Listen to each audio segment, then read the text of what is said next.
Good morning. Today I'm going to talk about observing weather changes through nature, whether it's through vegetation or animal life or by the way the clouds look, etc. So you'll have to just pardon me as I look to the side at my computer as I go through my list, and I'll try not to read it word for word, but discuss it a little at a time. So first of all, I'm going to talk about observing animals. And of course, if you live in the country, you might be able to observe cows, horses, goats, pigs, geese, chickens, which give off their own signals for weather changes. Cats and dogs also give off their own signals for different weather changes. First of all, birds, if they are flying lower to the ground, it might indicate that there is a storm approaching. And with my husband and I, we live in the country on some acreage. And even though I check the weather report, we have a lot of birds on our property. And so we can see that it is a real thing where birds that fly closer to the ground, and then a day or two later we'll either get a very big rainstorm or a snowstorm or hail or whatever. Also, cattle might lie down before a storm to conserve energy. And we haven't run cattle in a couple years, but our neighbors run cattle and we've noticed that their livestock, whether it's cows, horses, or goats, they will all typically lay down, and each of these species are very social animals, and they'll lie down together in a group. Ants may build up their hills or close their entrances to their hills when a storm is coming. So they'll all hibernate in their hill and close the hole to their hill and behind them. If there are a lot of frogs in your area, frogs can get extra noisy before a storm, and it's almost like they're singing in a choir and they're just all croaking together. And they're able to remain in the water longer because of the high humidity in the air, so they have more time to sing.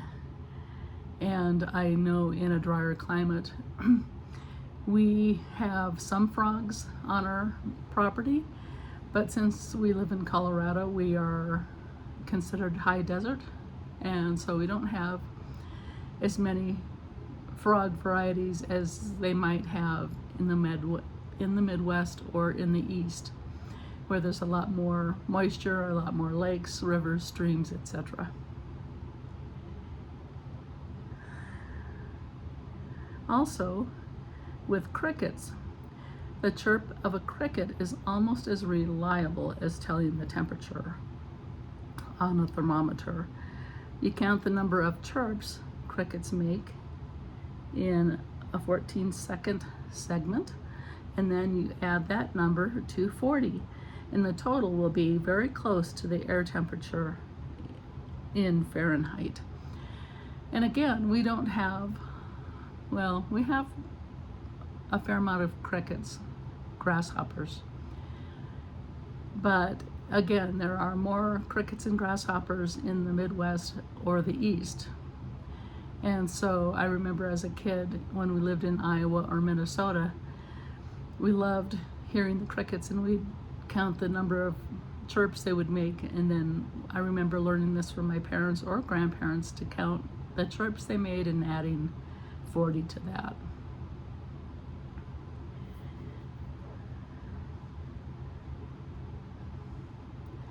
Also, let's see here. Fish tend to be more active and may even seem more plentiful before a rainstorm. That's because they're chasing the tiny organisms that they feed on, so that they might be closer to the surface. And thinking back on it, I think that's why my dad liked to go fishing when it was misting or beginning to rain, because the fish were closer to the surface.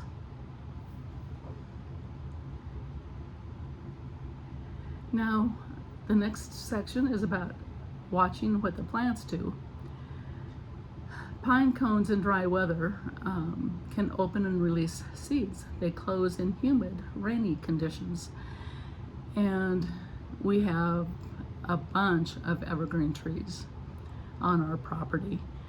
And I have noticed that when we first moved out here and planted a lot of our pinyon pines or Scotch pines, that when I was watering the trees, the pine cones, the cones on the trees would be open, again because we live in a semi-arid climate.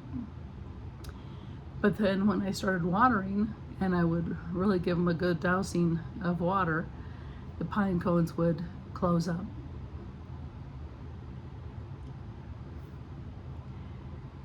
The clouds, if they're high wispy cirrus clouds, it often means that fair weather is coming, while the dark low clouds suggest rain or storms.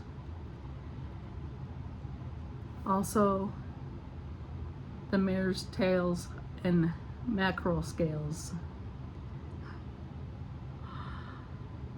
Oh. Also, a halo around the moon or sun can indicate ice crystals in the atmosphere, which would indicate more cold weather, moisture, approaching storms. Fog in the valleys in the morning can be a sign of a clear day ahead. Chimney smoke, if smoke sinks and clings to the ground, it indicates high humidity and likely wet weather. So there are a lot of different ways to indicate weather without actually looking at the weather report, but I still check the weather report because we have so much more advanced ways of technology to indicate what the weather is going to do for us in the next 10 days or so. Of course, even with technology, the weathermen can be wrong and give a completely different prediction of what really happens from day to day.